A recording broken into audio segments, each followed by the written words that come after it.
Buenos días, señoritas y señores. Tocaremos este tema con respecto al control del movimiento. Claro, el movimiento para nosotros es la expresión de la conducta, ¿no? Cuando hablamos de movimiento, hablamos desde la expresión facial, por ejemplo, y hasta los actos más complejos que podemos desarrollar, habilidades inclusive, ¿no? Entonces, es la manera en que nosotros nos expresamos y damos respuesta. Ahora bien, entonces, eh, podemos considerar, a efectos de lo que vamos a tratar, como que hay tres tipos de movimientos, ¿no? Movimientos que son respuestas reflejas, que son involuntarias, son estereotipadas y solo responden a estímulos. Ejemplo, el reflejo faríngeo.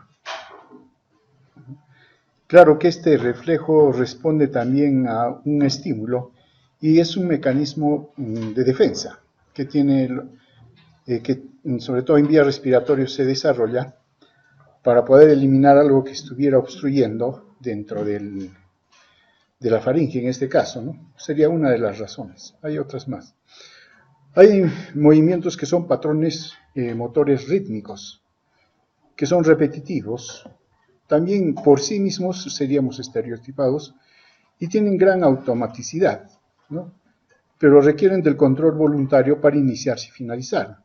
Por ejemplo, el acto de caminar, ¿no? Cuando uno camina, prácticamente lo hace de manera mecánica. No está pensando en sí mismo que está caminando y un pie primero y el otro pie después, ¿no? Y luego están sí los movimientos voluntarios, que están dirigidos a objetivos, y que generalmente son movimientos que los vamos aprendiendo y mejoran con la práctica. El hecho de escribir, por ejemplo, manualidades, inclusive algunas artes, y no algunas, todas, ¿no? Como el pintar, etcétera, pero también el hecho de aprender a tocar un instrumento, ¿no? Ahora bien, el movimiento y el control del movimiento lo podemos ver como a tres niveles, ¿no? Si empezamos por la parte más inferior, estaría el nivel que está así a nivel de la médula espinal, cierto, como control, pero mucho tiene que ver cómo está construido el músculo esquelético. Claro, hay una contracción básicamente que hace el músculo esquelético, pero esa contracción debe ser no controlada, sino sensada. Todo lo que sucede en el organismo, el sistema nervioso debe saberlo para poderlo controlar. Aquello que no se observa, no se sensa, el organismo no puede controlarlo. Entonces tiene que controlar, tiene que saber cómo está. Y por lo tanto hay receptores sensoriales. Estos receptores informan sobre la condición del músculo, informan a la médula espinal y la médula espinal controla el músculo. Y este es un primer nivel donde hay un control muscular. Un segundo nivel corresponde a estructuras que están por debajo de la corteza, ¿no? El cerebelo, el tronco encefálico, que también tienen, más que originar el movimiento, controlan al movimiento. Y luego está sí la corteza motora, ¿cierto? Pero que no trabaja solo, sino trabaja con los ganglios basales y el tálamo para poder controlar los movimientos que tienen intención. Empezamos con el nivel más bajo, ¿no? El movimiento se ejecuta a través del aparato locomotor. Pero del aparato locomotor el músculo es el órgano activo. Ahora bien, el músculo está formado sí por fascículos y los fascículos están formados por fibra muscular. Y una fibra muscular no es sino una célula multinucleada y que en su interior tienen las miofibrillas. Estas miofibrillas también ya las conocemos, son la actina, la miosina, que tiene actividad ATPásica, está la actina, y separando la actina de la miosina está la tropomiosina. ¿Quién controla la relación entre la tropomiosina y la actina? Es la troponina. Y la troponina depende del calcio. Ahora bien, la disposición que tienen las fibras hace de que uno observe, por histología ustedes lo han debido de ver, bandas, ¿no? Esas bandas están formadas por la, no superposición, sino por la disposición que tienen estas fibras, la actina y la miosina sobre todo, y que están marcadas, digamos, desde una línea Z hasta otra línea Z, y que se le conoce como la sarcómera, que es la unidad contráctil de la miofibrilla. Tenemos una línea Z, si no es una estructura donde está anclado la actina a ambos lados, y en medio se encuentra la miosina. Listo, entonces lo que sucede acá es que simplemente tienen que actuar la actina y la miosina para poder acortar la sarcómera. Y si se acorta la sarcómera, se acorta el músculo, y si se acorta el músculo hay movimiento, ¿no? No nos detenemos mucho a eso porque ustedes ya harto lo conocen. Ahora, pero el músculo necesita que le den una orden. Y la orden le viene de la motoneurona. La motoneurona tiene conexión con el músculo a través de lo que le llamamos la placa neuromuscular. Viene el potencial de acción a través de la motoneurona, libera un neurotransmisor que es la acetilcolina. La acetilcolina actúa con receptores nicotínicos. Los receptores nicotínicos son canales iónicos que permiten el pasaje de cationes, tanto de potasio como sodio. El flujo de estos iones hace que el potencial de reposo disminuya y eventualmente pueda llegar a despolarizar. Y si despolariza, entonces se crea un potencial de acción en la membrana del músculo. Y entonces este potencial de acción que venía a través de la motoneurona pasa a la fibra muscular.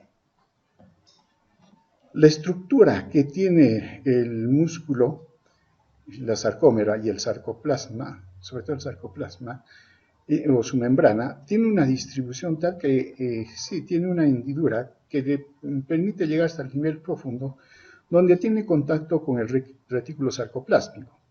Entonces, si el potencial de acción llega aquí, acá hay unos canales que están conectados y un receptor de radionina, que vendría a ser uno de ellos, ¿no?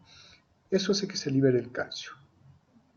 Si no tuviera esta disposición, entonces no podría el músculo activar a la sarcómera porque no habría manera de liberar el calcio. El calcio es clave en esto. Ahora bien, ¿cómo se llama este sistema? Entonces, se llama esto. Tiene un nombre. Ya, muy bien. Entonces, lo que se necesita es que finalmente la sarcómera, o el retículo sarcoplásmico, libere el calcio. Una vez que libere el calcio, la actina y la miosina pueden actuar y hay la contracción. Pero el calcio es tiene una gran influencia y puede inclusive tiene que ser bien controlado. Y entonces la célula, en este caso la célula muscular, hasta tiene 3 tipos de controles del canal de calcio, ¿no? Para controlar. Tan pronto sale el calcio a la contracción y para que haya relajación necesariamente tiene que el calcio ser retirado. Prácticamente es secuestrado, porque por él el calcio se quedaría ahí, pero habría problemas. Entonces tiene que ser rápidamente retirado, ¿no? Esos 3 mecanismos, uno de ellos corresponde a la bomba de calcio ATPasa, ¿no? Que se ubica este vendría a ser el espacio intracelular, donde está la actina miosina, y esto el espacio extracelular o retículo sarcoplásmico, cualquiera de los dos. Entonces, lo que va a hacer esta bomba es sacar al calcio al exterior o al retículo sarcoplásmico a cambio de energía. Se necesita energía. La otra es un intercambiador contratransportador calcio-sodio. Aprovechando la gradiente de sodio, entonces el sodio ingresa y eso mueve este transportador y saca el calcio. Claro que tiene un costo. Son 3 sodios que ingresan para sacar solo un calcio. Es alto, ¿no? Y el otro que en realidad viene a ser un simple canal, pero que una vez activado deja más bien que el calcio ingrese al espacio intracelular por su gradiente o salga del retículo endoplasmático hacia la gradiente. Entonces, este sí deja salir, va al espacio, ¿no? Que vendría a ser prácticamente este canal.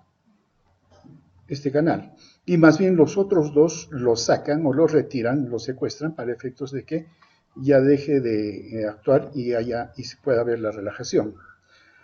Ahora, debemos considerar también alguna cosa, ¿no? Eso de la actina y la miosina y todo lo demás, la relación con el calcio ustedes lo conocen, pero vamos a hacer notar lo siguiente.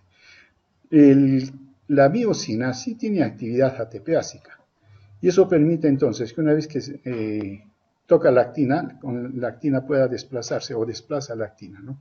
Ahí se necesita energía, un ATP, pero una vez que se ha desplazado, para poderse relajar también se necesita energía.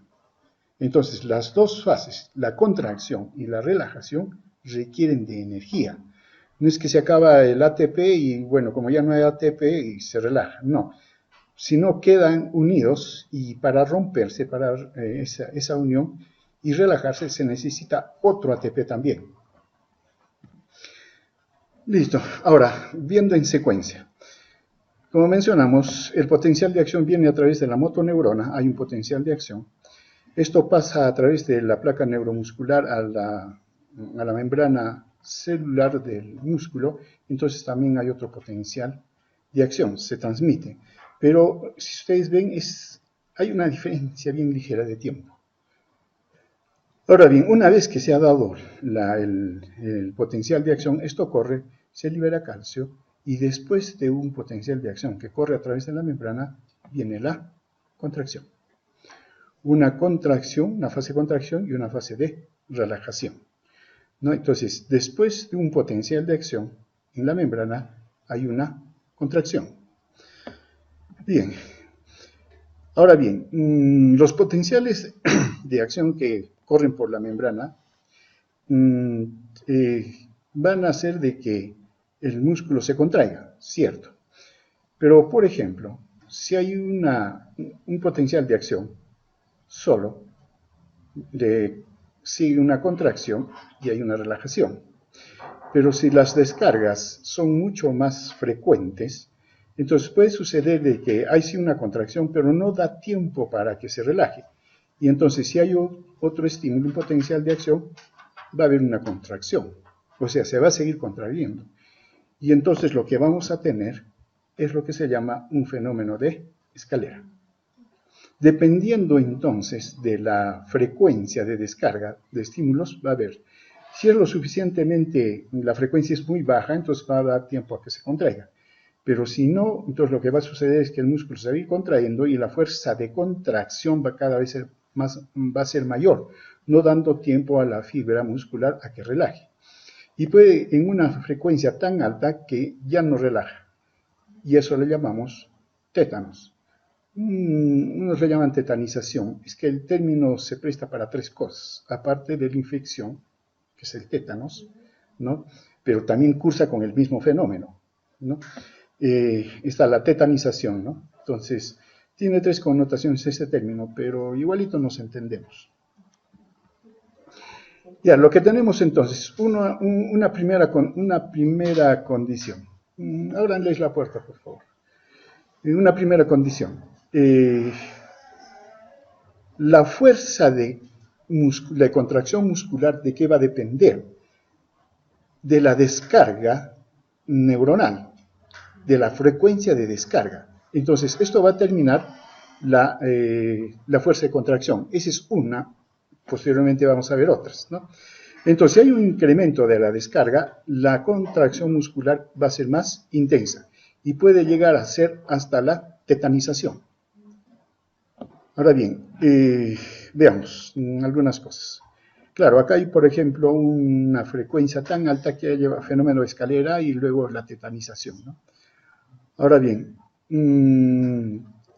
la tetanización también tiene otra connotación, ¿no? Cuando el músculo se contrae con tanta intensidad, ¿no? Hay una anulación de la capacidad de relajación del músculo. Y entonces, si llega a tetanización, el músculo no puede relajar. ¿Y qué sucede? Claro, mencionamos que la actina y la miosina intercambian y la actina se desplaza, pero tiene que desplazar llegando hasta este punto, que en buena cuenta, a ver, vendría a ser ¿qué?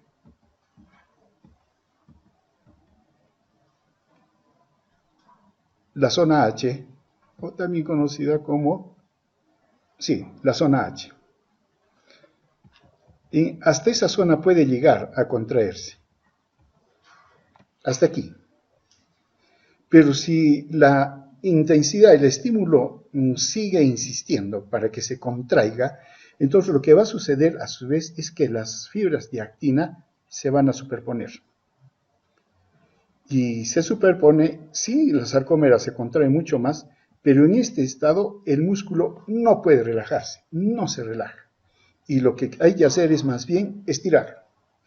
Ahí es donde el atleta o el que ha hecho un esfuerzo le viene la tetanización y no puede relajar y alguien tiene que venir a flotarlo o estirarlo. Si no, no va a ser posible que ese músculo se relaje. Ahí estamos hablando de una tetanización. Y sí, sucede, ¿no? Un sobreesfuerzo, por ejemplo, un agotamiento, sobre todo, puede hacer de que el músculo entre en tetanización. Y ahí más bien ya no hay manera de que se relaje.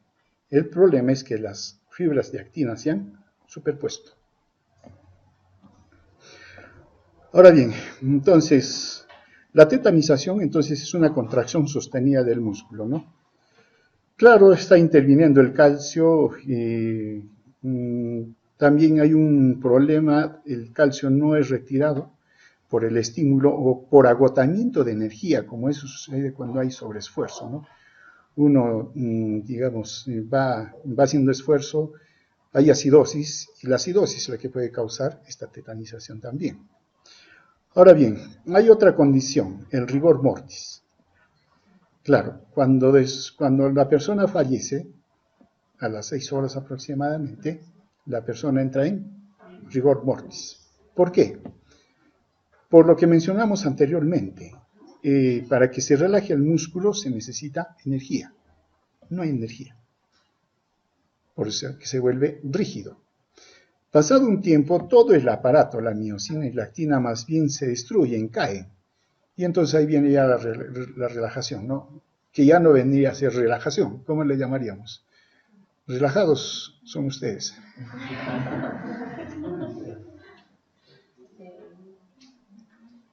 Porque está muerto. Entonces no vamos a decir el muerto está relajado, ¿no es cierto? Bueno, cuando lleguen a medicina legal les dirán ese término. Muy bien. Hasta ahí el mecanismo intrínseco, pero vayamos a las manifestaciones. El músculo se contrae, sí, pero también hay 3 modelos musculares. Hay 5 en realidad, pero nosotros nos vamos a dedicar a 3 que, digamos, de manera práctica nos interesa. Cuando se contrae el músculo puede dar lugar a una contracción isométrica. Iso, igual, métrica, medida, igual medida.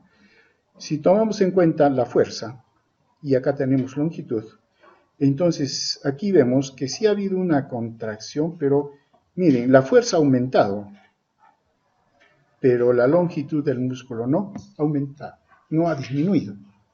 Claro, lo que hacemos es esto, ¿no? Ponemos un peso aquí y lo sostenemos.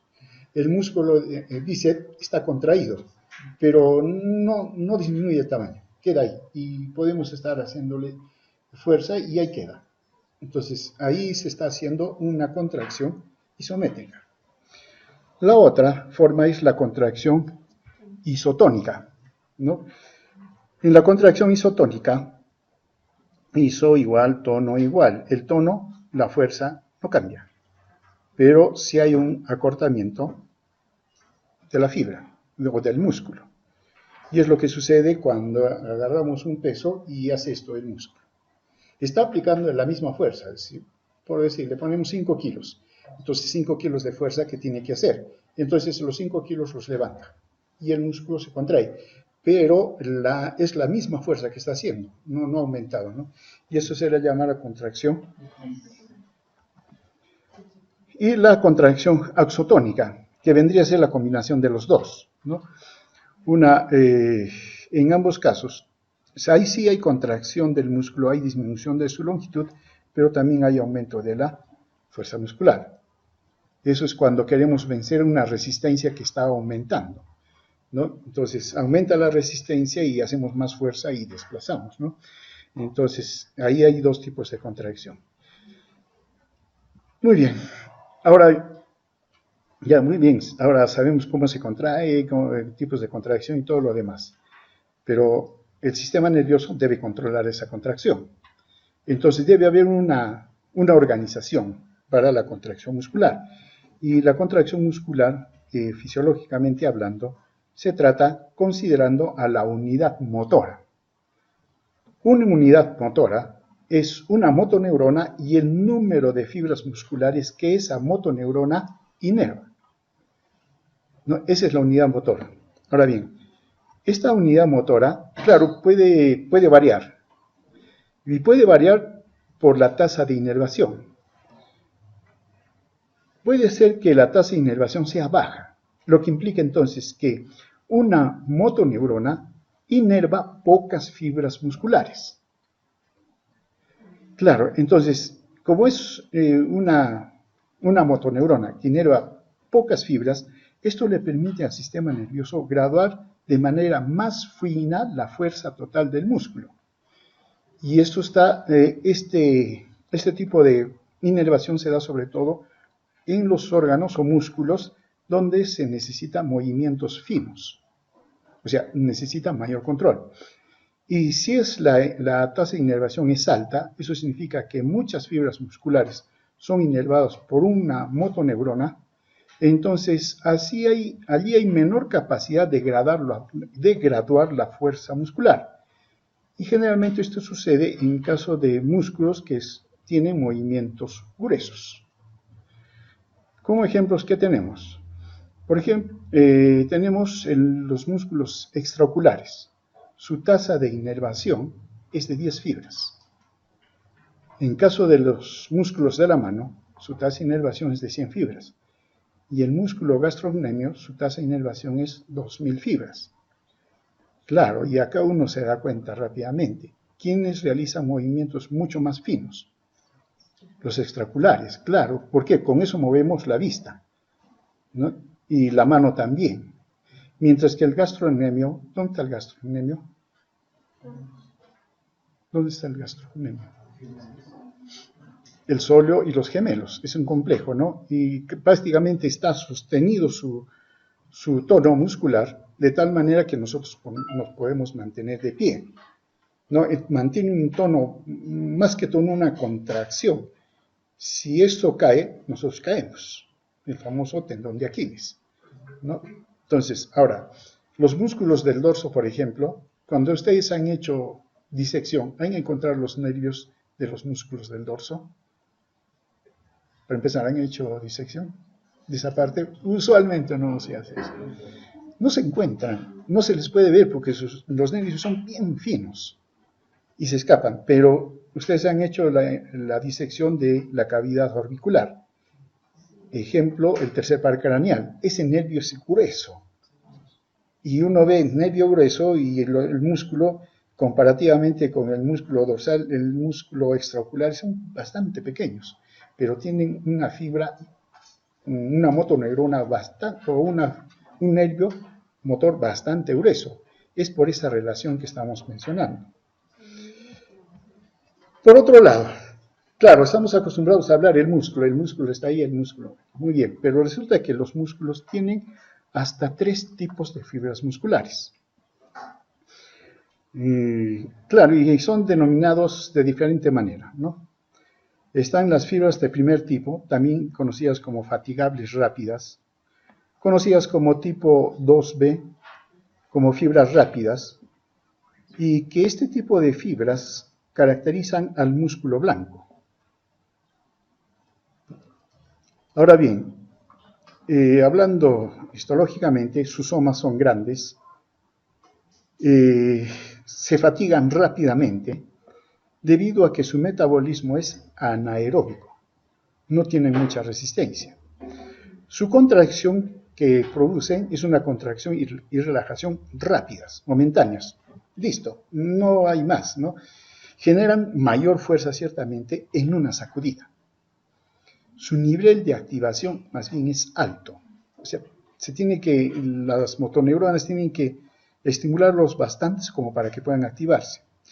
Las fibras de segundo tipo, conocidas como resistentes a la fatiga, lentas o tipo 1, son las fibras que caracterizan al músculo rojo, ¿no? Sus somas son pequeños, su contracción es larga, son resistentes a la fatiga porque su metabolismo es aeróbico. La contracción es lenta, sostenida, y generan entre el 1 al 10% de la fuerza de las fibras de primer tipo, ¿no? Su nivel de activación es bajo. ¿Eso qué significa? Que son siempre las que están siendo activadas rápidamente. Y bueno, están las fibras de tercer tipo, que son fibras que son intermedias entre las del primero y del segundo tipo. Resistentes a la fatiga, son rápidas, conocidas como tipo 2A o fibras rápidas también, ¿no? Son intermedio, resistentes a la fatiga, son más lentas, cierto, que las del primer tipo, pero generan el doble de fuerza que las del segundo tipo. Y su umbral de activación es intermedio. Ahora bien, estos tres tipos de fibras se encuentran en la mayoría de los músculos, pero en diferentes proporciones. No todas están igual. Y sí, la distribución inclusive depende de caracteres genéticos de la persona, ¿no? Y prácticamente es el tipo de fibra que se tenga determina la capacidad física. Esto es muy importante sobre todo para los deportistas, ¿no? En la práctica del atletismo. Aquí no estamos acostumbrados a hacer este estudio. Vemos un muchachón que corre rápido, ya es un atleta y lo entrenamos, listo. Esto porque lo vimos correr rápido, ¿no? Y listo. Pero en otros lugares sí hacen estos estudios y ellos sí determinan ya desde que nace esa persona qué tipo de músculo, y si tiene una perspectiva de deportista, dependiendo del tipo de músculo, saben orientarlo a qué disciplina lo van a orientar. Y eso desde que son niños, ¿no? Acá no hacemos eso, ¿no? Basta ver, salta alto, ya, listo, muy bien, ya. Ahora no sabemos en qué condiciones, cuáles son sus cualidades o capacidades, ¿no? Debemos recordar también algo, ¿no? A propósito de las fuentes de energía. El músculo utiliza, o podemos clasificar, 4 niveles de fuente de energía del músculo. La primera es el ATP, que tiene, pero dura demasiado poco, 1 a 2 segundos nada más. Es brevísimo. Mientras que la fosfocreatina, que es también otra forma de almacenar la energía, la energía que almacena puede proporcionar energía durante 5 a 8 segundos. Pero ella no lo hace directamente, porque el ATP se desgasta, y para reponer el ATP, la fosfocreatina le da energía y se repone el ATP. O sea, no es que la fosfocreatina dé directamente la energía, tiene que reponer al ATP. Pero también el tiempo es bastante breve, ¿no? Hasta 8 segundos a lo mucho. Luego está la glicólisis. La glicólisis también es una forma rápida de producir energía, también síntesis de ATP, pero a lo mucho dura 60 segundos, no dura más. También es breve. A los tres se les considera como metabolismo anaeróbico. El metabolismo aeróbico sí es más bien por oxidación de carbohidratos y sí puede proporcionar energía entre 2 a 4 horas. Y es más, cuando esto se desgasta el ATP, la fosfocreatina y la glucólisis ya no da, hay un déficit, una deuda que se le llama deuda energética, que solamente se paga por activación del metabolismo oxidativo. Entonces, el metabolismo oxidativo va a pagar esa deuda, va a reponer todo lo que se gastó. Ahora, las grasas también son útiles como fuente de energía, sí, y tienen la particularidad que más bien las grasas pueden proporcionar energía por muchas horas. Pero hay que hacer una diferencia, ¿no? Estos son rápidos, momentáneos, están disponibles, es el sencillo, pero este es el capital. Entonces, claro, esto lo utilizamos inmediatamente, pero si no tenemos esto, no hay cómo sustentar esto, ¿no? Entonces, me dicen, esto es rápido, sencillo, gastamos rápido. Este más bien es el capital. Bueno, viendo algunas características, pero como está en el texto, no hay problema. ¿Sí? Nos vamos acá. Ya, veamos. Si comparamos el número de fibras musculares que se van a utilizar y el grado de fuerza muscular, el sistema nervioso lo que va a hacer es inmediatamente ordenar a que las fibras lentas se contraigan. Son las primeras, ¿no? Y es más, en este momento si estamos parados, prácticamente es por las fibras lentas en su mayoría. Los del dorso están contraídos y estamos parados. Y eso hace que el sistema nervioso no se canse mucho en ordenar esto. Nadie de nosotros piensa, tengo que estar parado, tengo que estar parado. No, el sistema nervioso lo está haciendo lento, ¿no? Después vamos a ver por qué mecanismos, pero está estimulando las fibras lentas. Entonces las fibras lentas en realidad dan el tono básico, no tono, la fuerza básica. Hay que diferenciar de tono. La fuerza básica, eso es lo que dan, y sostenida. Y como son resistentes, sí, todo el día estamos parados, no hay problema. Pero si queremos hacer un poco más de esfuerzo, entonces el sistema nervioso empieza a descargar por las motoneuronas, y las motoneuronas empiezan a reclutar a las fibras intermedias. Ahí aumenta la fuerza. No podemos hacer ya más fuerza y mantener un tiempo esa fuerza. Pero cuando queremos hacer el máximo de fuerza, se recluta recién a las fibras rápidas. Pero no podemos mantenernos mucho tiempo. Se agotan. Por eso de que cuando hacemos el máximo de esfuerzo, es muy breve. Y ya cae, ¿no es cierto? Y ya no podemos sostener. Pero aún después de un esfuerzo intenso, las fibras rápidas sí se agotan. Las intermedias se van agotando, pero las fibras lentas siguen manteniendo, siguen trabajando. Entonces, ellas son las que mantienen la fuerza básica, ¿no? Entonces, ya por lo pronto ya hay dos mecanismos por los cuales se gradúa la fuerza. Una, por la frecuencia de descarga de la motoneurona, esa es una, mayor frecuencia, tetanización y todo lo que hemos mencionado. Y segundo, depende del tipo de fibra muscular que se está reclutando. Y hay esta distribución, primero las lentas, las intermedias y las rápidas. Esto simplifica la tarea de modular la fuerza de contracción por los centros superiores. Ellos no se preocupan de eso. Claro, simplemente uno quiere moverse más rápido, va a hacer fuerza, listo, pero el sistema nervioso de arriba no se preocupa de eso. Simplemente dice, más fuerza, más músculo, y empieza a descargar y descarga más, ¿no? Y aumenta la frecuencia y empieza a reclutarse las fibras. Eso es una facilidad que tiene, digamos, el sistema nervioso. Como mencionamos, se reclutan primero las de soma pequeño, luego las de soma intermedio y soma grande. Sí, le permite entonces modular la fuerza de contracción y facilitar al sistema nervioso ese control. Como mencionamos, las lentas son las más utilizadas que las unidades motoras rápidas, ¿no? Ejemplo, al caminar, por ejemplo, o en la postura, las fibras lentas constituyen la mitad de las unidades motoras, ¿no? Con el 20% de la fuerza total de ese músculo. Pero cuando corremos, saltamos, las fibras rápidas son las que van a actuar. Costo metabólico es bajo, es anaeróbico, pero es muy breve, ¿no?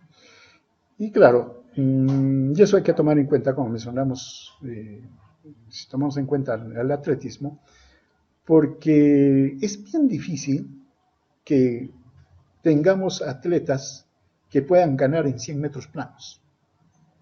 No vamos a tenerlo. O sea, claro, no es por gusto que uno vaya a competir o los puneños vayan a competir a esos por los 100 metros planos. Sí, que vayan nomás también, pero es bien difícil que ganen. ¿Por qué? Porque su medio ambiente ha hecho de que sus fibras musculares no sean tantas como que predominen las de soma pequeño, las rápidas, ¿no? No, las fatigables, las fatigables rápidas. No, la mayoría, y tenemos un aparato también metabólico que más bien nos da para contracción sostenida y de largo tiempo. Por eso, puneños o ancaínos, ¿cómo se llama esta atleta? Claro, ella sí es campeona en resistencia, pero si la sometemos a correr los 100 metros planos, queda lejos, ¿no? Claro, entonces es por el tipo de capacidad metabólica y el tipo de fibras que está constituida la persona. Entonces, claro, no es que con esto digamos que no vayan los puneños a correr los 100 metros planos. Sí, que vayan, no hay problema. Pero mejor apostamos a los de fondo. Listo, fin de la primera parte.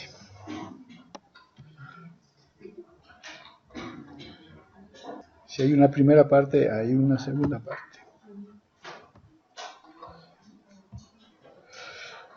La segunda parte.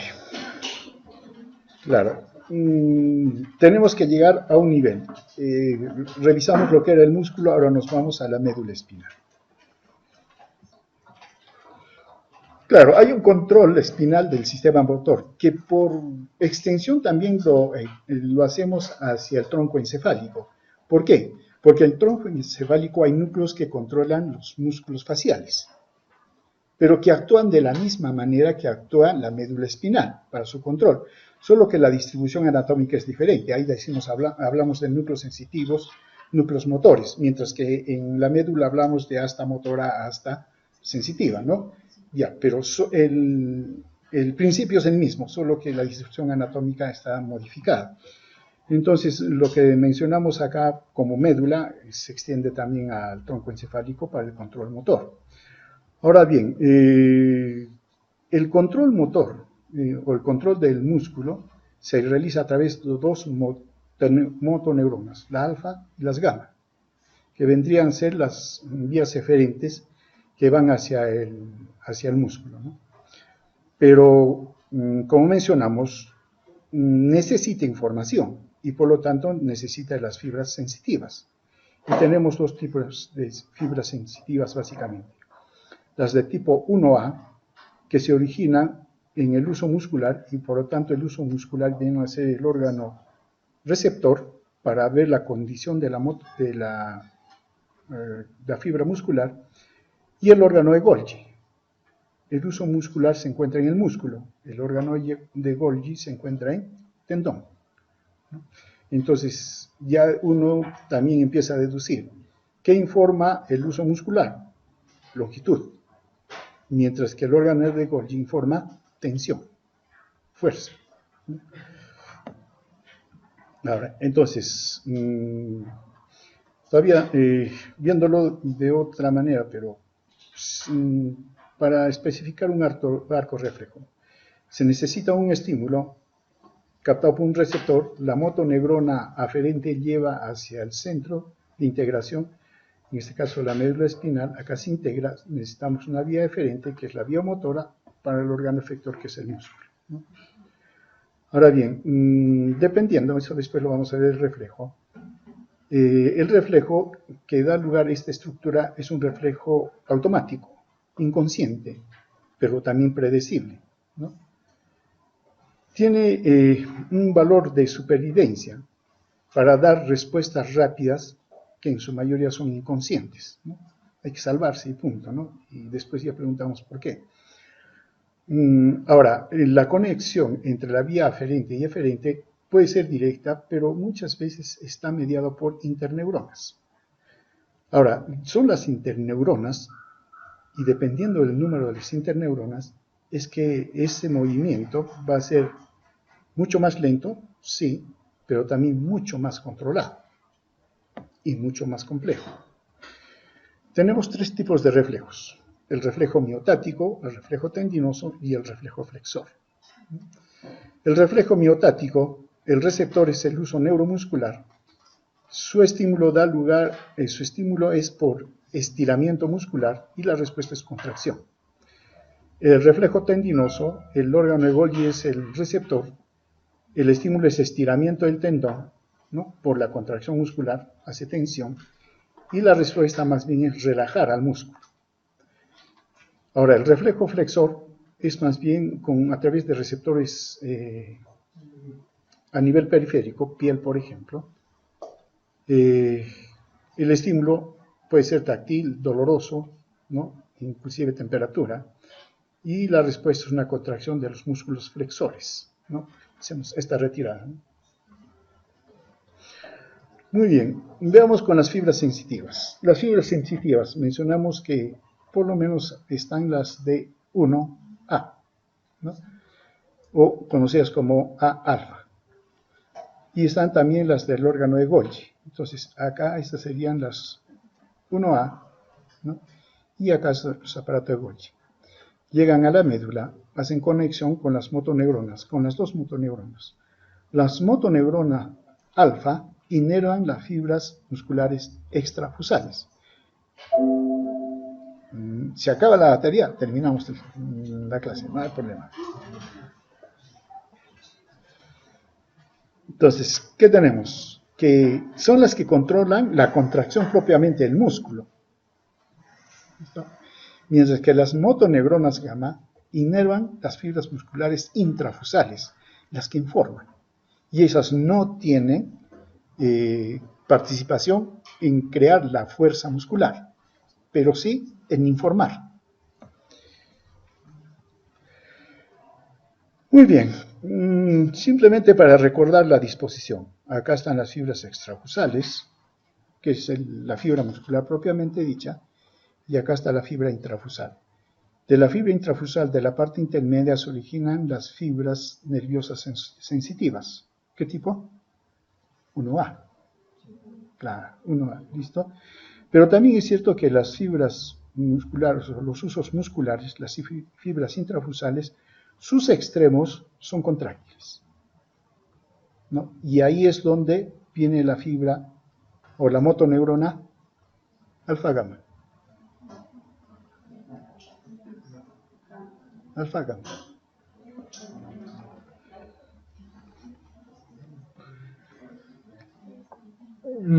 Dándole una mirada un poco más a las fibras intrafusales. Resulta que las fibras intrafusales, que son las que informan, son de dos tipos. Las de bolsa nuclear, se acabó.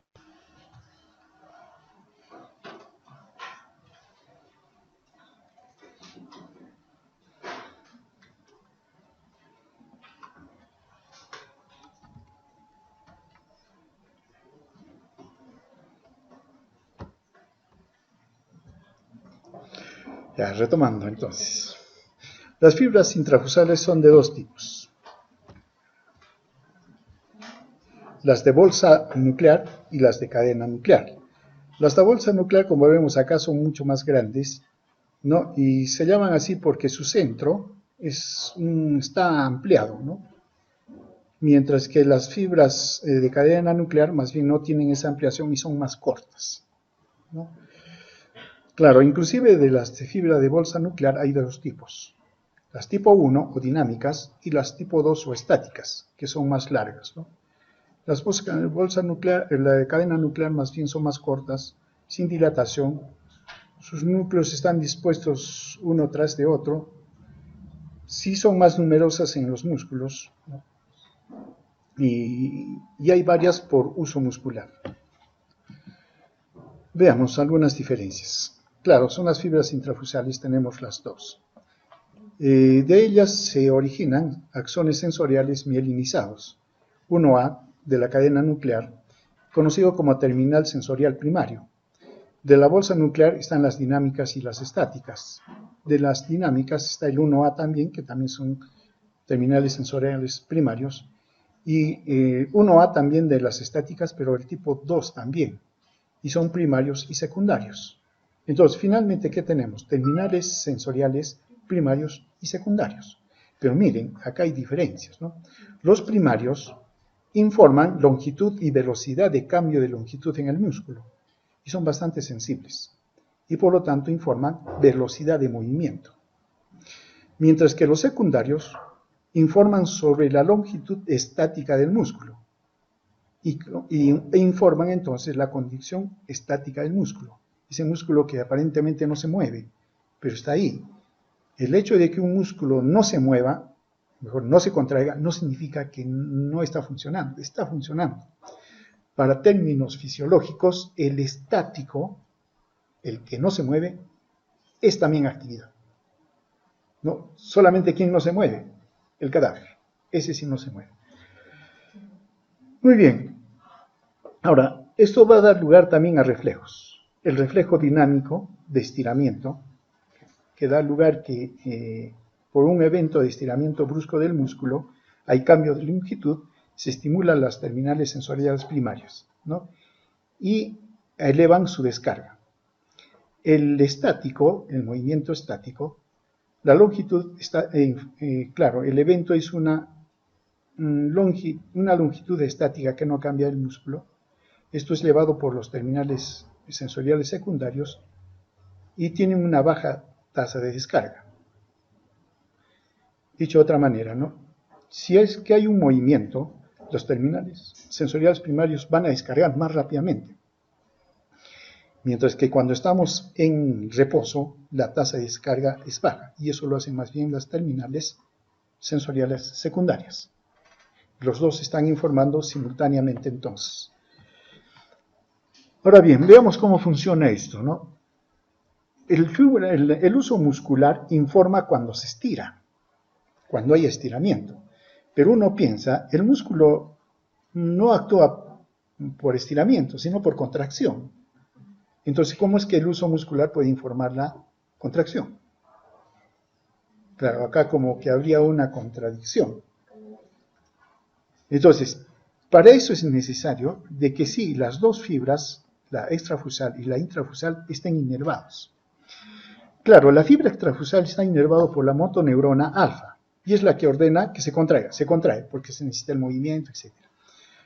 Entonces, si la fibra extrafusal se contrae, la fibra extrafusal se contrae, la intrafusal se relaja y dejaría de informar. Entonces, cuando hay la orden del movimiento, se contrae la fibra extrafusal, pero la fibra intrafusal a través de la motoneurona, ¿qué motoneurona?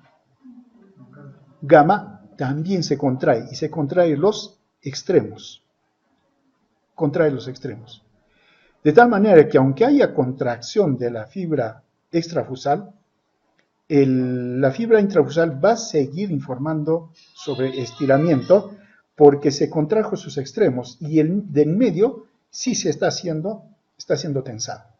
Y entonces sí puede informar la fibra intrafusal con respecto a la longitud del músculo.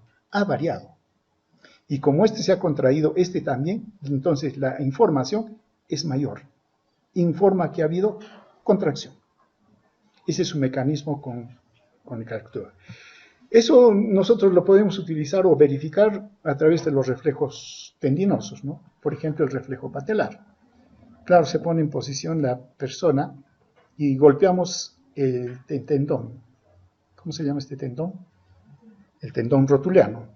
Ese golpecito que hacemos jala al músculo, al cuádriceps, lo estira. Claro que es mínimo, pero lo suficiente como para ¿qué? Para que la fibra intrafusal se estire. Y como se estira la fibra intrafusal, a través de la vía llega la neurona, todo activa la motoneurona y el músculo se contrae. Claro, ha sido estirado el músculo y el músculo no puede estar estirado, entonces por lo tanto hay que contraer y le ordena que se contraiga. ¿No? Ese es el reflejo rotuliano. Está basado en este sistema de la fibra intrafusal y el arco reflejo. ¿Cómo le llamamos este reflejo? El reflejo tendinoso, ¿no? Ahora bien, Tiene otra connotación el tono, el reflejo tendinoso. Dicho sea de paso, donde encuentran o pueden percutir un tendón, encuentran este reflejo, ¿no? Pueden hacerlo aquí, por ejemplo, acá hay un tendón, el tendón de Aquiles, el tendón bicipital, donde encuentren un tendón, golpéenlo y van a ver que va a aparecer. O sea, eso no solamente es potestad o se puede hacer en el reflejo patelar, ¿no? Ahora bien, ¿para qué sirve también este reflejo tendinoso? Para mantener el tono muscular, ¿no? A través de este reflejo tendinoso o miotático también se llama. Ahora, el tono muscular es un estado de semicontracción muscular, que todos los músculos lo tienen, porque a pesar de que no haya orden que se contraiga, el sistema nervioso siempre le está enviando a través de la motoneurona que se contraiga, para mantener un estado de semicontracción, de tal manera que el músculo siempre mantenga ese tono. Y más bien sí, cuando ya se requiere, vendrá la orden más rápido, con alta frecuencia, y sí se contraerá, dependiendo de la voluntad, ¿no? Pero necesitamos eso. Pero para mantener eso se requiere del reflejo miotático. El tono se mantiene mediante el arco reflejo miotático medular que mencionamos, ¿no? Y sí puede estar controlado, influenciado por vías superiores, como la vía piramidal, la extrapiramidal y el cerebelo. Claro que el cerebelo no tiene conexión directa, ¿no? Ahora bien, el tono de cualquier grupo muscular depende, uno, de su localización, la posesión del individuo y la capacidad refleja de los músculos y la capacidad de relajar de manera voluntaria los músculos, ¿no? Ahora, el tono es también una experiencia personal y casi no podemos controlar. Hay otras personas que tienen un tono más alto, es como que están más predispuestas, ¿no? Y cuando estamos en determinadas circunstancias, el tono aumenta, estamos medio contraídos, prestos a saltar, ¿no? Y claro, entonces, ¿tiene una influencia emocional? Sí, tiene una influencia emocional. Otros casos podemos estar relajados, tranquilos, ¿no? Entonces el tono disminuye, ¿no?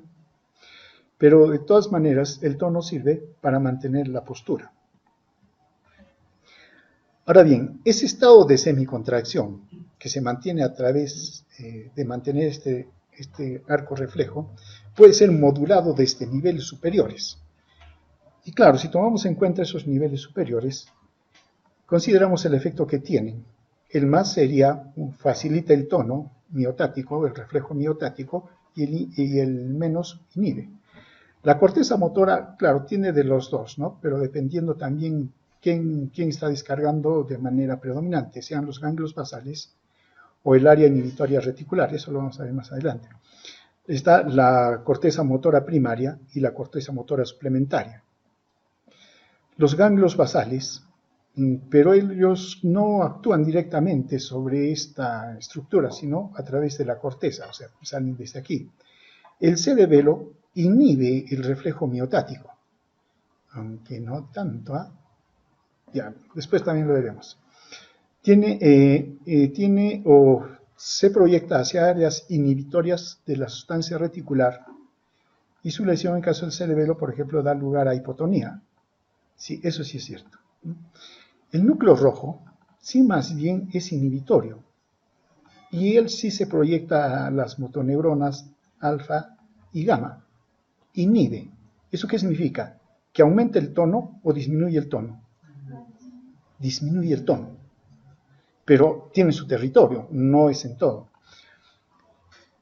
La sustancia reticular del mesencéfalo y el puente aumenta el tono miotático. Tiene una descarga espontánea. Los núcleos vestibulares también aumentan el tono y tienen proyección sobre las motoneuronas alfa. El área reticular vulvar, que está en la parte inferior del área reticular del ponto mesencéfalo, es más bien inhibitorio. Y más bien su descarga está inducida por la corteza y el cerebelo, ¿no? Entonces, de aquí ya uno puede deducir que unos facilitan y otros facilitan el tono y otros lo inhiben. En buena cuenta, si facilitan, aumenta el tono, la persona se vuelve más rígida, ¿no? Eso sí, aumentan, facilitan el tono, pero si lo inhiben, la persona se relaja, el tono baja. ¿Listo? Ya hay dos ejemplos que nos sirven para evidenciar este tono y la influencia de niveles superiores. La rigidez de descerebración y la rigidez de decorticación. La rigidez de descerebración, la persona toma esta posición, una posición extendida, hay dorsi. Cuando las plantas de los pies hacen esto, ¿cómo se llama? Y cuando hacen esto, ¿cómo se llama?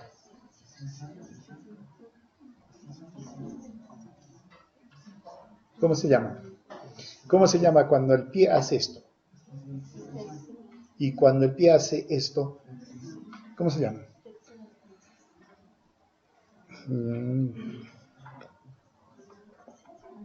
Ya, eso mismo.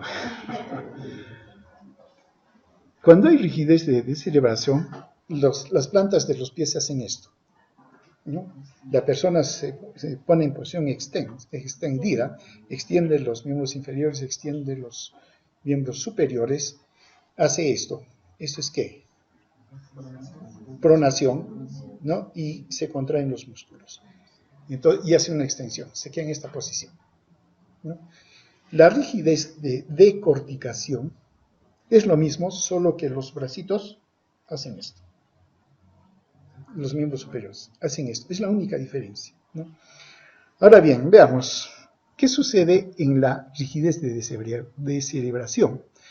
La lesión está a este nivel.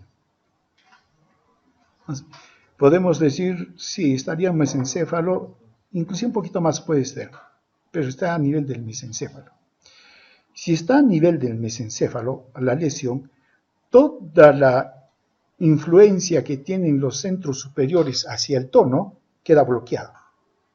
Y solo predomina la influencia de los que están debajo. ¿Y quiénes quedan debajo? Quedan los núcleos vestibulares. ¿Y los núcleos vestibulares facilitan o inhiben el tono?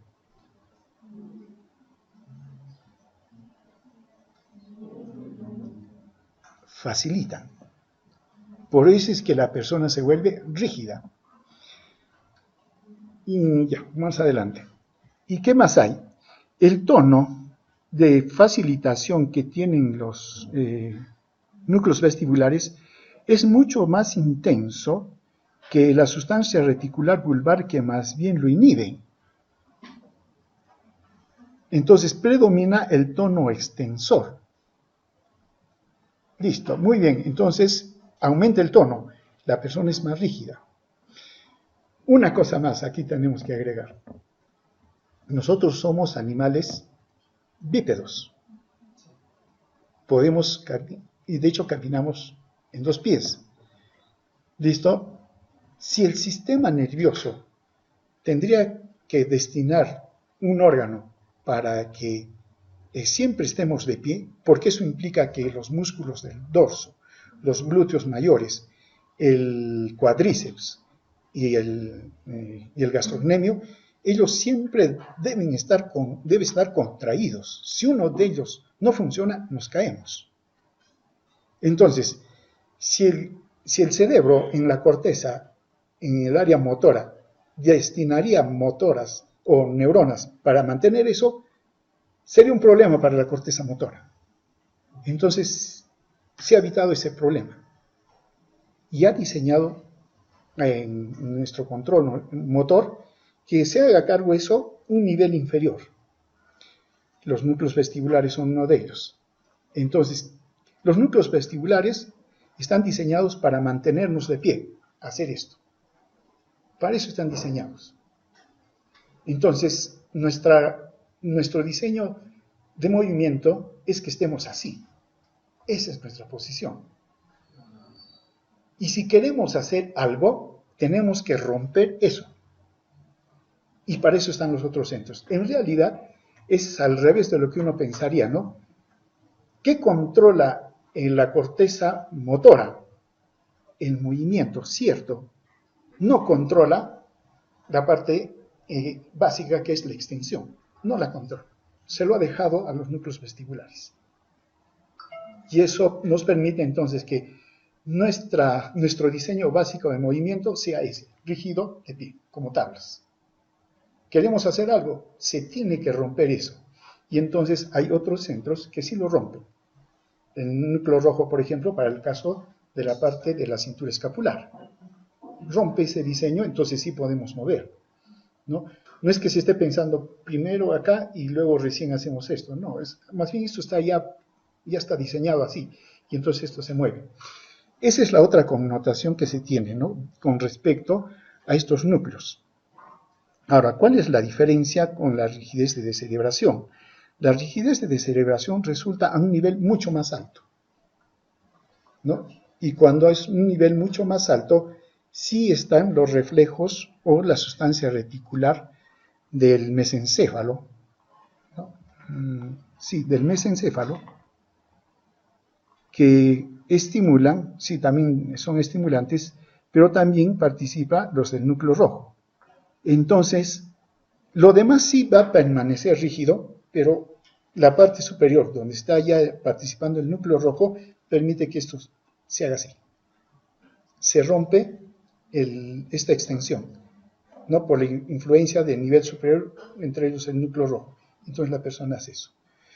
Esto es clave. Claro, hoy en día muy poco se utiliza, sí, muy poco, pero en algunos lugares, como ustedes van a ir a los quintos apurados a hacer su serum, no va a haber tomografía. Cuando una persona viene con lesión y está así, ¿qué se hace ahora? Tomografía, y la tomografía señala exactamente dónde está la lesión. No hay nada más que decir. Pero cuando no hay tomografía, entonces uno tiene que guiarse de esto. Si yo encuentro un paciente en esta posición después de un accidente, uno ya dice tronco encefálico, está por encima más o menos de bulbo, está más o menos tronco encefálico, allí está la lesión, ¿no? Si está en esta posición, la lesión está más arriba. Entonces, y eso hacían los antiguos antes, ¿no? De mirar nomás al paciente ya se daban cuenta. Porque sí, toman en cuenta estas características. Y hay otras más adelante que nos señalan, prácticamente por solamente la observación y algunas pruebas, uno puede señalar dónde está, cuál es el nivel de la lesión. La tomografía ahora más bien sí nos facilita, nos dice exactamente dónde y qué estructura, ¿no? Pero es bueno saber esto. Claro, acá hay otras pruebas. Listo. Solamente para redondear. El tono muscular sí es, podemos, como dice acá, aventurarnos a decir que el uso neuromuscular es el responsable último del tono muscular. Claro, veamos. Hay dos tipos de lesión. La lesión de primera neurona motora, que es la que está central y que viene de la corteza hasta la médula, y la segunda neurona motora, que es la que sale, que estamos hablando, motoneurona alfa gamma, ¿no? Es la segunda neurona. Puede haber parálisis porque una de ellas se lesiona, sí, y se dice lesión de primera neurona, lesión de segunda neurona. Y las manifestaciones son diferentes, justamente por el tono muscular, ¿no? Si el tono muscular, el uso muscular informa, llega a la médula y sale la respuesta, eso no depende del nivel central. Entonces, si se corta arriba, la primera neurona, con el tiempo va a permanecer. ¿Y qué va a suceder con la persona? Sí, ya no puede moverse, pero hay aumento del tono muscular. Una parálisis tónica. Pero si se lesiona la segunda neurona motora, por más que informa el uso muscular, no hay quien lleve la información hacia el músculo. Y entonces ahí también hay parálisis, pero la parálisis es flácida. Entonces, ¿esto qué nos hace ver? De que sí, el uso muscular es finalmente el responsable de que se mantenga el tono muscular. Y eso a través del reflejo miotático que estamos hablando, ¿no? Ahora bien, si el tono muscular es una condición de tensión activa del músculo en reposo que se desarrolla bajo control del sistema nervioso central, sí, pero el nivel del sistema nervioso central lo modula, no lo determina, ¿no? Una ligera tensión contráctil en la que se encuentra permanentemente todo músculo esquelético normal, que es el tono muscular, que no esté directamente relacionado con la actividad específica, o sea, cuando esté en reposo. Claro, el tono muscular se evalúa en estado de reposo. Ahora bien, hay niveles de actuación del tono muscular. En estado de reposo, ¿no? Mantiene la integridad articular y mantiene también el aparato locomotor y mantiene al músculo, ¿no? No es válido para producir movimientos voluntarios. El tono de actitud responde más bien para una acción. Es el que previamente es previo al movimiento, pero no ocasiona movimiento. Por eso en clínica se dice, ¿no? ¿Cuál es la actitud del paciente? No se está preguntando por qué opinión tiene el paciente, se está preguntando sino en qué posición está. Por ejemplo, saliendo nuestro paciente, cuando el atleta está presto a arrancar, tiene una actitud. Claro, nosotros le llamamos posición de arranque, pero médicamente hablando le llamamos actitud. Una actitud de presto a estar actuando, ¿no? A eso se llama, pero todavía no hay movimiento. Y más bien el tono en el momento de la acción, ¿no? Ahí se acompaña al movimiento muscular. Y entonces el tono muscular tiene una función de apoyo y de sostén, pero también de función de movimiento. Y listo. Y con respecto al órgano tendinoso de Golgi, este se encuentra más bien en el tendón, entre el músculo y su inserción, y se encuentra allí. Claro, cuando el músculo se contrae, este músculo tensa al tendón y el tendón aumenta su tensión y el órgano de Golgi descarga. Pero aquí hay una discusión entre los fisiólogos. El órgano tendinoso de Golgi en un primer momento se concebía como un órgano de defensa. ¿Por qué? Porque el músculo puede contraerse en tal intensidad que puede haber desgarro. Y eso sucede. Entonces alguien tiene que informar el límite, ¿no? Y se entiende que el órgano tendinoso de Golgi, llegado a un extremo de tensión, descarga. Su nivel de activación, entonces, por lo tanto, se consideraba que era alto. Tendría que haber mucha fuerza para que descargue. Pero no siempre esto sucede porque hay desgarros. En esas condiciones, perdón. ¿Aló?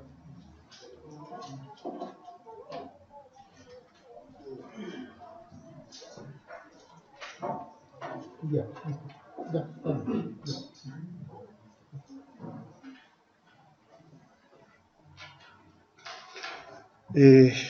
Claro, entonces, en este concepto es un órgano protector, que solo descarga con alta intensidad de tensión, nada más, ¿no?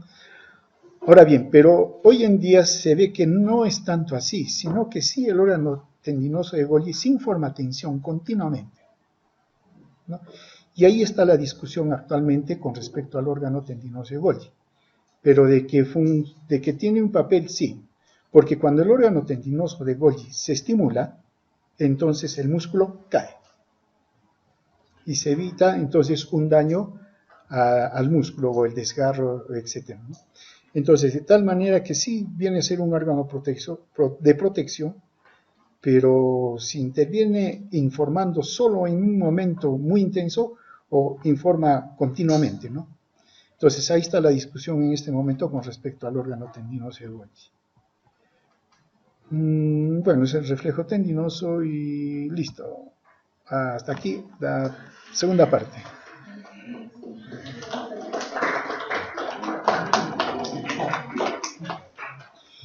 Y nos falta la última parte. El nivel inferior, el control medio, y ahora nos toca el control superior. Claro, cuando queremos hacer algo, que ese sería un acto volitivo, eso asienta en el lóbulo frontal. Entonces, allí están los centros, por así llamarlos, ¿no? Donde está en la planeación, ¿no? Inclusive solución de problemas. Claro, cuando uno quiere resolver un problema, ¿qué cosa hace? ¿Cómo lo hago? ¿Cómo lo hago? ¿No? Está señalando su lóbulo frontal. Claro, porque el lóbulo frontal es el que tiene que dar la respuesta, ¿no?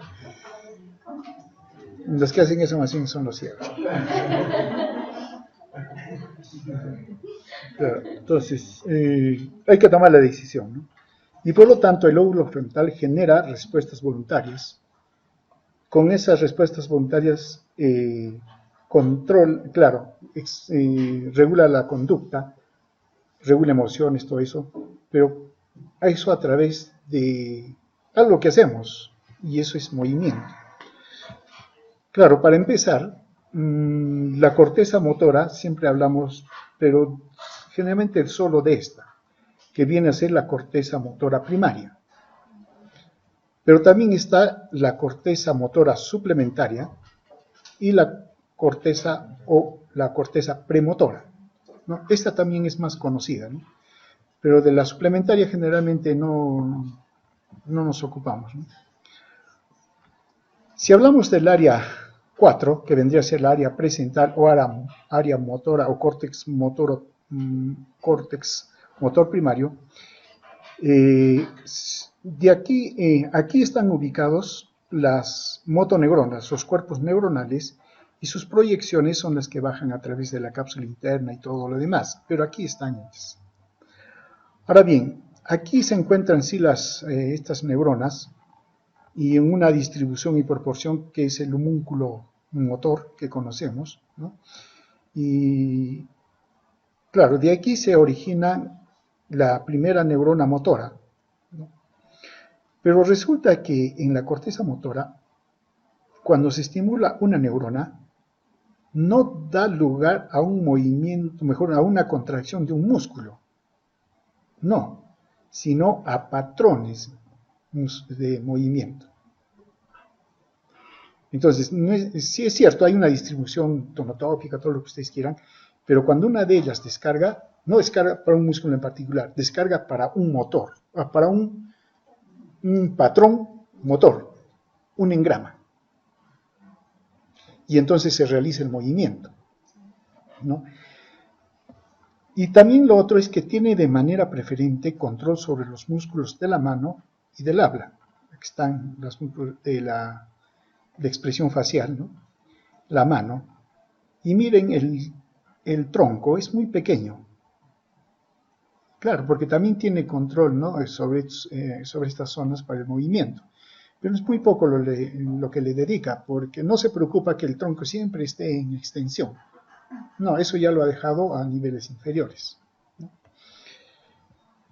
El área 6, conocida como el área premotora, que se encuentra delante de ella, también tiene una organización tonotópica, semejante al área motora primaria, pero en ella hay patrones de movimientos mucho más complejos, ¿no? En la parte anterior del área premotora, más bien hay una zona que crea primero una imagen motora del movimiento a ejecutarse. O sea, cuando ya nos vamos a mover, esta área crea la imagen y sabe cómo nos tenemos que mover. Y esa se la traslada a la posterior, al área premotora posterior. Esta envía los impulsos a la corteza motora primaria, ya sea de manera directa o a través de los ganglios basales, y va a retornar va a llegar a la corteza motora primaria a través del tálamo. Entonces, una es la que idea el movimiento, sabe cómo va a ser. La otra tiene que coordinar y lo envía a ganglios basales para que hagan las coordinaciones y eso regresa a la corteza motora primaria y la corteza motora primaria descarga. Es la única que sale. Es como la línea del teléfono. bueno, antes era teléfono, ¿no? Ahora ya es celular, pero el teléfono solo tiene una línea de salida, no tiene otra. Entonces, todo lo que haya ideado la corteza en el área para movimiento, el área premotora lo prepara, lo hace, lo planifica, tiene el apoyo de los ganglios basales y al final, con toda esa planificación, la corteza motora primaria descarga, envía hacia los patrones de movimientos. El área motora suplementaria, y la otra, ambas son contralaterales, ¿no? Controlan el lado opuesto. Mientras que el área motora suplementaria, que se encuentra acá y sobre todo tiene una distribución más sobre la cara media de los hemisferios, tiene también una organización topográfica, ¿no? Pero las contracciones o estímulos que desencadenan suscitan movimientos bilaterales. Y esto es necesario, porque si el derecho controla el izquierdo y el izquierdo al derecho, ¿en qué momento se ponen de acuerdo? Claro que hay otras instancias, el cuerpo calloso, todo que es mucho más complejo, pero por lo menos en lo que estamos hablando, alguien tiene que hacer la coordinación. Entonces, y es el área suplementaria. Y para ello también ella tiene toda una topografía, pero que puede controlar o puede idear de los movimientos de ambos lados. Actúa en consonancia el área premotora, ¿no? Aporta movimientos posturales de todo el cuerpo, entonces no solamente se preocupa de los dos lados, sino que el cuerpo se mantenga en la posición, hace correcciones, ¿no?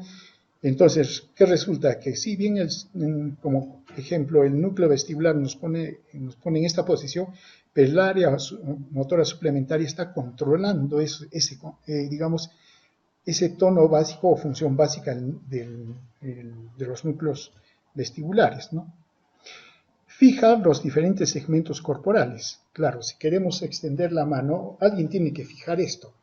Claro, el núcleo rojo rompe eso y ayuda, pero alguien también tiene que controlar desde el nivel superior y es el área motora suplementaria que controla esos movimientos, ¿no? Aporta movimientos posturales de la cabeza y de los ojos, ¿no? Entonces, al final, crea una base para el control fino de los brazos y de las manos, y aún de los movimientos oculares. Entonces, esta área motora suplementaria también participa en la iniciación de los movimientos con intencionalidad. Ahora, cuando hay lesión, las lesiones son bilaterales y aparece lo que se llama el mutismo, la asinesia. Sí, a eso también el Parkinson también tiene asinesia, ¿no es cierto? Pero es por lesión del nivel del núcleo negro. Pero el área motora suplementaria, si se lesiona, la persona no puede hacer el movimiento. Entonces, sí.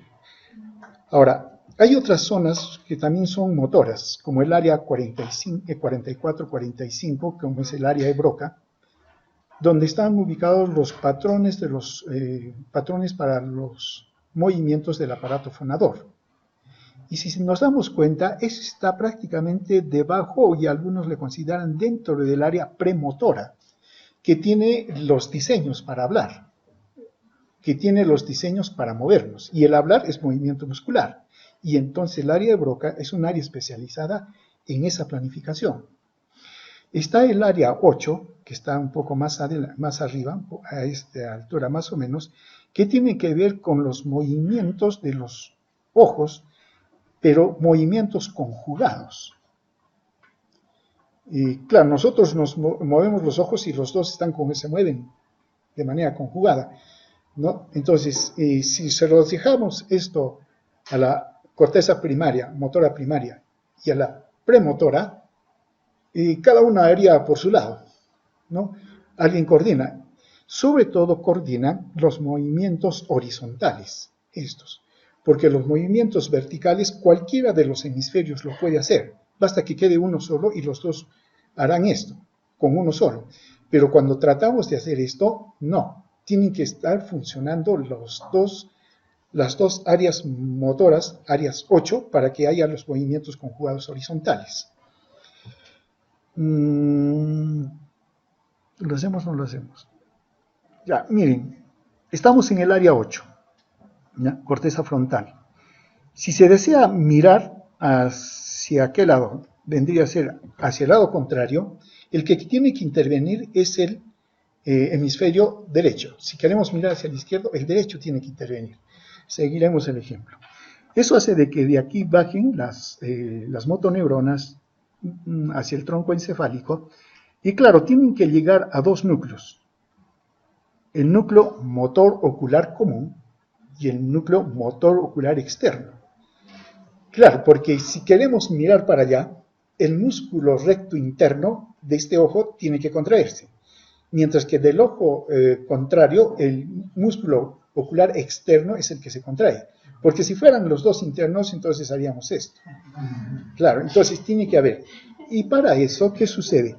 Que baja la primera neurona, cruza hacia el otro lado y hace conexión con el núcleo motor ocular externo. Y de aquí sí sale el nervio hacia el músculo ocular externo del lado contrario. Y tiene que regresar a través de este fascículo longitudinal hacia el núcleo, cruza hacia el otro lado y llega al núcleo motor ocular común. Y de aquí sale el nervio motor ocular común que inerva al músculo recto interno. Y entonces la mirada se dirige para ese lado. Muy bien. Si quisiéramos mirar para el otro lado, es más bien el otro hemisferio es el que tiene que, con su área 8, dirigir la mirada hacia el otro lado. ¿Listo? Y entre los dos hay sinergismo. Si uno se apaga, ¿qué sucede? Como este disminuye, solo queda este. Y entonces la mirada se va hacia el lado contrario. Claro, entonces este es otro, ¿no? Cuando hay una lesión y la persona está privada, hay que abrirle los ojitos. Y nos puede decir qué lado del cerebro está dañado. ¿Por qué? Porque la lesión mira, no, los ojos miran el lado de la lesión. Si la lesión es para este lado, ¿quién está dañado? El izquierdo. El derecho está funcionando bien, por eso que la mirada se va hacia el lado izquierdo. Y en el lado izquierdo es el que está dañado, por eso ha bajado su acción y entonces se miran. Pero más bien al contrario, cuando hay excitación, más bien va hacia el otro lado. Ejemplo, es un poco difícil, pero por ejemplo, cuando una persona está en una epilepsia, un ataque convulsivo, uno quiere ver dónde está la lesión, ¿no? La lesión, pero en este caso es más bien irritación. Entonces, ya no se le llama lesión, se le llama irritación. Entonces, ¿pero cuál de los hemisferios está comprometido? Claro, es bien difícil porque la persona está en epilepsia, en contracción, pero hay que tratar de ver hacia dónde está mirando. Y si uno logra detectar hacia dónde mira, ¿ese lado es el que está irritado o es el otro lado? Es el otro lado, está mandando la mirada hacia el otro lado, ¿no? Entonces, claro, eso puede servir, digamos, de una manera práctica. Claro que en este último caso a veces es difícil poder hacerlo, ¿no? Bien, entonces, ¿qué tenemos? Tenemos las tres áreas motoras que están involucradas en el movimiento. Y sí hay distribución, si ustedes quieren, con respecto, ¿no? Está la corteza motora primaria, está adelante la corteza motora suplementaria, y también están los movimientos, el área de Broca, el área número 8. Entonces, miren, toda esta zona no solamente está el área motora primaria involucrada en los movimientos, pero la planificación no le corresponde al área motora primaria, es solo la salida. ¿Dónde se ideó el movimiento? ¿Dónde se planificó el movimiento? Es acá adelante, área premotora, área motora suplementaria. Allí es donde se planifican los movimientos. Listo. Lo que tenemos entonces finalmente es que desde la corteza motora primaria sale la primera neurona, ya con todo lo que se ha podido coordinar y todo lo demás.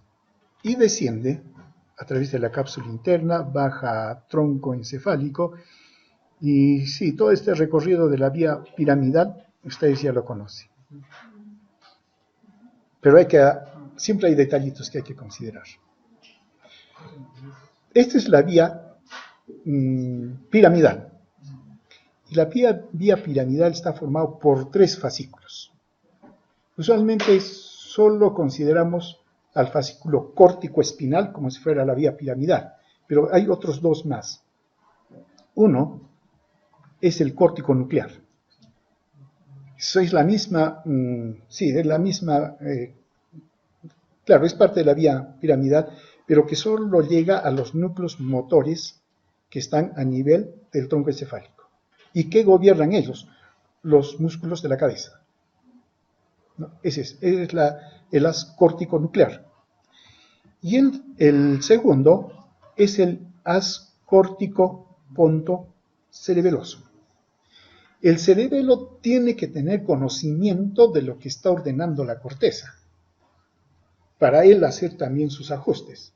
Entonces deben estar comunicados, y esto es a través de esta vía, córtico-ponto-cerebelosa, ¿no? Y finalmente sí está la vía que usualmente la nombramos, la vía córtico-espinal, ¿no? Ahora bien, la vía córtico-espinal sí consideramos que hay 2 fascículos, ¿no? El anterior y el lateral. Pero, ¿quién cruza primero? ¿El anterior o el lateral? El lateral. Y eso es la decruzación de las pirámides a nivel del bulbo, ¿cierto? Pero el anterior también va a decruzar, pero va a decruzar justo para hacer conexión con la segunda neurona, abajo. Al final, los 2 son cruzados, ¿no? Solo que uno cruza por arriba, el fascículo lateral, ese cruza por arriba, el cruzamiento piramidal, y baja por el lado contralateral de la médula. Listo. El otro sigue bajando, por el haz anterior sigue bajando, pero para hacer conexión con la segunda neurona también cruza. Y al cruzar, y entonces los 2 quedan, cruzan al otro lado, ¿no? Para encontrar a la motoneurona o segunda neurona motora. Entonces tenemos la vía lateral o córtico-espinal o piramidal. Claro, sí, no hay mucho problema en esto. Pero acá hay otra vía, considerada como la ventromedial o extrapiramidal, que controla la postura y el equilibrio del movimiento, ¿no? La mayoría de ellos se origina a nivel del tronco encefálico y es conocida como la vía extrapiramidal. La primera neurona sí hace conexión con la segunda neurona, eso sí es directo, pero ¿quién va a modular esa relación? Va a ser la vía extrapiramidal. Claro, este término se denotó porque también sí, se veía que había neuronas que bajaban fuera de la vía piramidal, y ahí es ese nombre, ¿no? Pero hoy en día como que se trata de no utilizar esto porque es un término muy global y la vía extrapiramidal está formada más bien por fascículos que tienen un origen bien particular. Los que se originan en el núcleo rojo, ahí está el fascículo rubroespinal, los que se originan en el núcleo vestibular, fascículo espinal, los que se originan en la sustancia reticular, retículo espinal, los que se originan en tubérculos cuadrigéminos superiores, el fascículo tectoespinal. Entonces es preferible hablar de ellos de manera directa, ¿no? Ahora, la vía extrapiramidal con estos fascículos tienen funciones, ¿no? Por ejemplo, la córtico-espinal, claro, están los movimientos voluntarios, esto no es vía extrapiramidal, es la piramidal. La retículo espinal facilita o inhibe la actividad motora voluntaria. Claro, la sustancia reticular.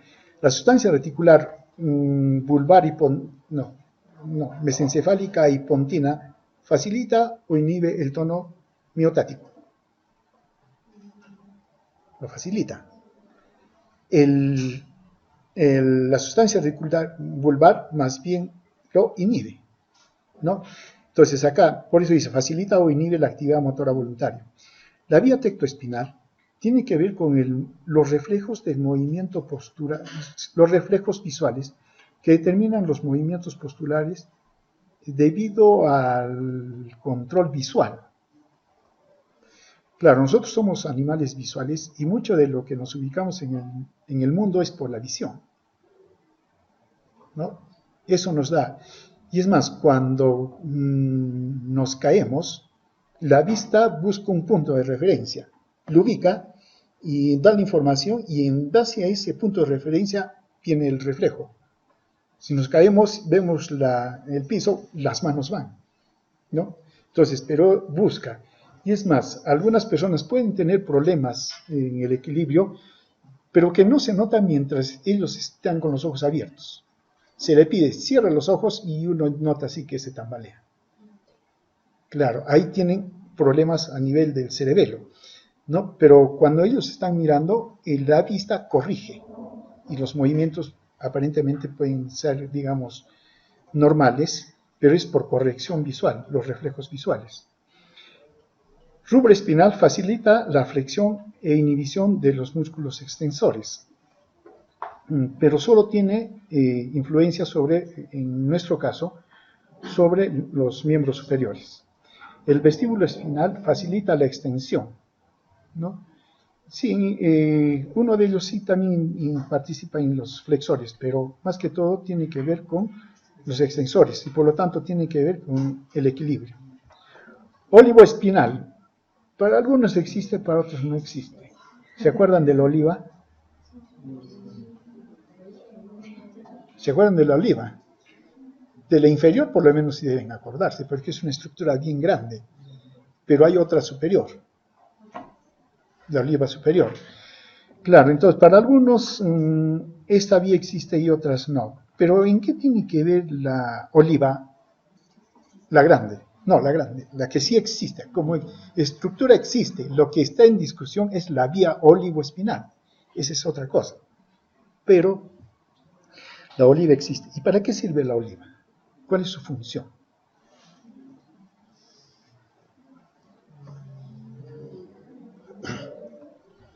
¿Para qué?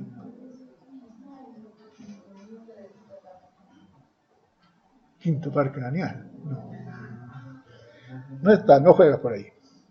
Pero sí está a cada lado del bulbo. Y son bastante notorias. Listo, hay que averiguar qué cosas hacen ahí. Bueno, están las fibras autónomas. En cuanto a la vía retículo espinal, vulvar y medular, facilita o inhibe los movimientos voluntarios, ¿no?, de la actividad refleja, ¿no? Tanto refleja, es motora, cierto, pero también es inconsciente.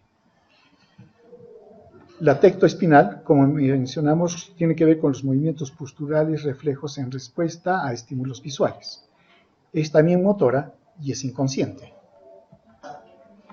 Tenemos el rubro espinal, que tiene actividad sobre los músculos flexores y inhibe los músculos extensores. Es motora y también inconsciente.